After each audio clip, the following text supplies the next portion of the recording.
Hello po, good morning. Gagawa ulit tayo ng ating salad para makatipid po tayo sa araw-araw. At ito po yung ating ingredients. Meron pa tayong broccoli, mixed beans, carrots, at ng cucumber. Yung ninjin po, hiwain po natin ng maliliit. Ilalaga po natin yan ng 3 minutes. Yung broccoli po, tatanggalin po natin yung tangkay. Yung malambot po, ang ilalagay natin. Yung bawat gilid, tatapyasan po natin yan. At ito na po siya.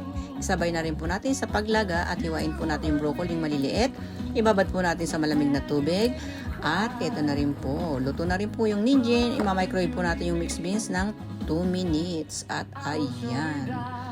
Ilalagay na po natin yung ating hiniwang broccoli. Hintay lang po natin ng 2 minutes para maluto. At ibababad po natin siya sa malamig na tubig para pag naripak natin, hindi po siya masira.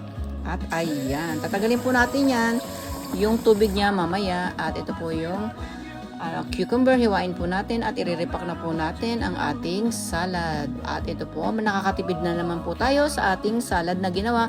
Pwede nyo pong lagyan ng nilagang itlog at ng hiniwang apple. Maraming pong salamat. God bless. Bye-bye. Thank you very much.